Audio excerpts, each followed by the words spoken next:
In this video, I just want to go over a few things that might make your teaching a little bit easier and just go over some ways to possibly modify the look and feel of your course without getting too difficult.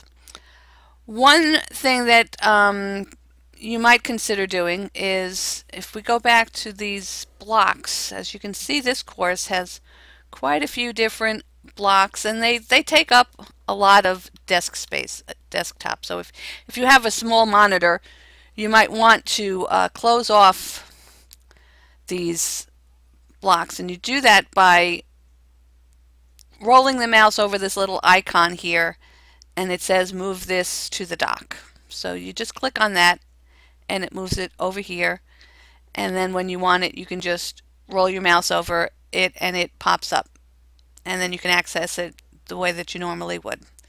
So that you can do that for each of the blocks, except this one. And we can do it on the ones on the right as well. This one is not visible, so actually we might have to make it visible before we can do that.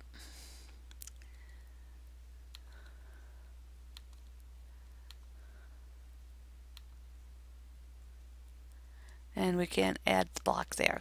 So there's a little bit less clutter on the desktop, so you can focus on the main pages of your course. The other thing you might consider, depending upon how your course was set up, I've got the logo and the title up here nice and neat. If you haven't done that, or if you want to change it, you would do that by making sure, first of all, that you have your editing turned on up here, and so that you can see all of these icons. And you would change the header here by clicking the edit the summary of the page, and modify the logo. If you don't have a logo and you want to add it, then you would come here, insert edit image, and you can change the appearance of it, the size. This one is 200 by 152 pixels. You might want it smaller or larger. And then here on the alignment, we have text at the top, but there's no text here.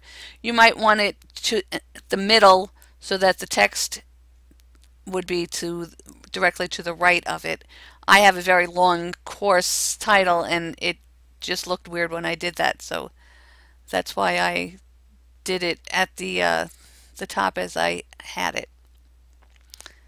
And once you're okay with it, I don't think there's really, you don't have to worry too much about the advanced. You're really just going to worry about the dimensions and the alignment, and then update. And you really don't need an image description. Okay, so that's what you would do, and then you come back and save changes if you want to change the header of your course. Now, the other thing you might notice here is that some of these items are grayed out. If they are grayed out, it's because they're hidden to the students. So these files here, I just decided that I didn't want the students to see them here. The miscellaneous items, for instance, is just all of the other files and miscellaneous things that are in the course, but they're referenced from within the course themselves, and the students don't need to see them separately. And the same for the general introduction. The general introduction is accessed from the front page, so if they get to the front page, the first thing it says is read the general introduction. I didn't think that it was necessary to have it in both places. And the same here, these were just different files within the lesson. They're accessed within the lesson, so they don't need to be accessible from within the module as well. And you might also want to add another block if you don't have very many blocks on your page. If you just find the add a block and it do the drop down, and this is all of the different blocks that you might want to put on your course page. You have the activities, which gives you access to all of the activities in your course. If you want to start blogs, if you want your students to start blogging, then you could put the blog up. Comments are just general comments. Say hello to everybody. Everybody sees the comments, whatever somebody puts up there. I'm not sure what all of these are, so I don't know how to explain them, but these are different activities you could use. You can, for instance, messages. If you have the messages up there, then students would receive messages. They would see them in the messages block. And the messages would, of course, be unique to who's ever logged in.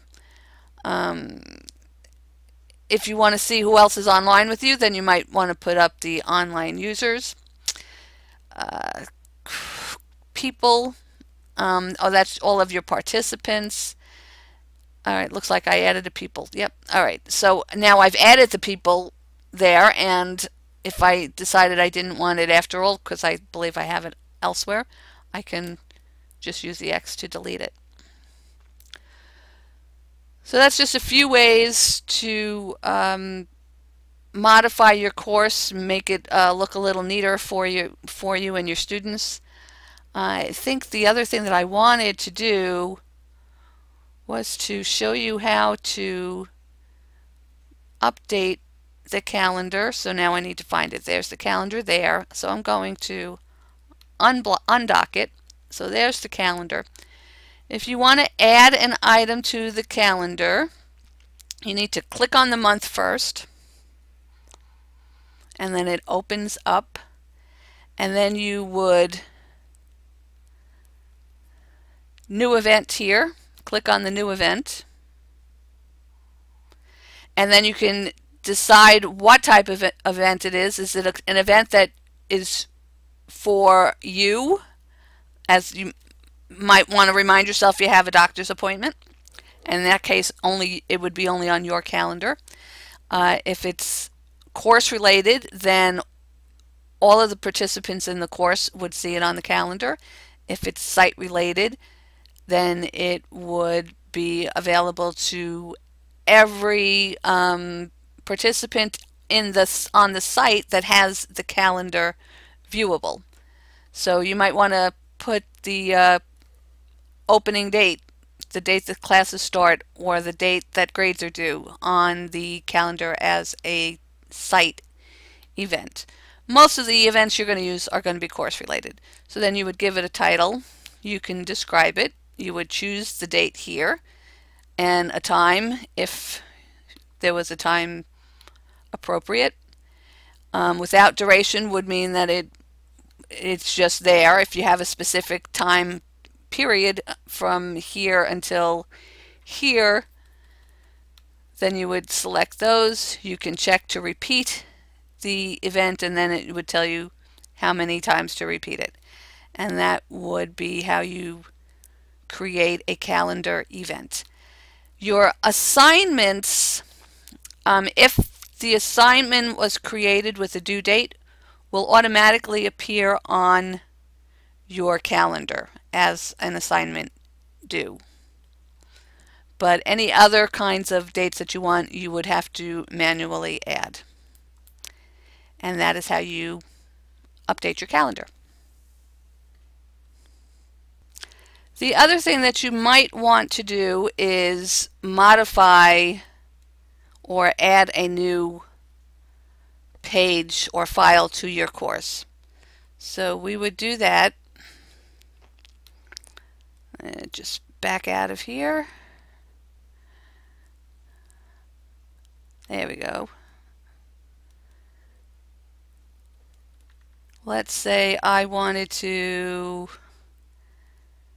add a file to, as you can see, some of these haven't been set up yet, so I won't worry too much about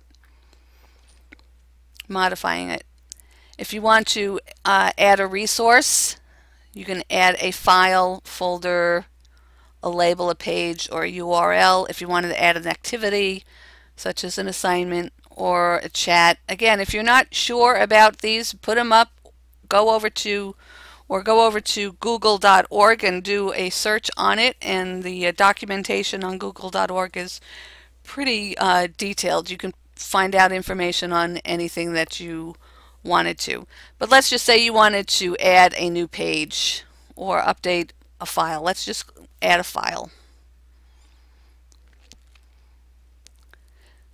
So we are adding a file to week September 29th to October 5th. You're going to give it a name and you're going to describe it.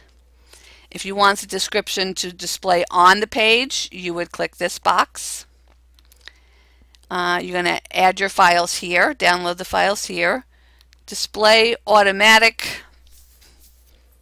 And again, here's, if you click your little question mark, it explains your choices for you. Wherever you see the question mark, there's an explanation. So it tells you the difference between the automatic and the embed and the forced download and open and in-frame. And more help will take you out to moodle.org. So you can decide to make it show or be hidden. You can make it accessible within a specific time frame. And that would basically be how you add a file. And it would be the same whether you wanted to add a label. The label is just text, and you would just type in what you want it here. And again, you can show it or hide it, but I don't know the purpose of putting it up there if you were going to hide it. And again, you could enable it within a specific time frame and choose whether or not you want the students to be able to mark it as completed.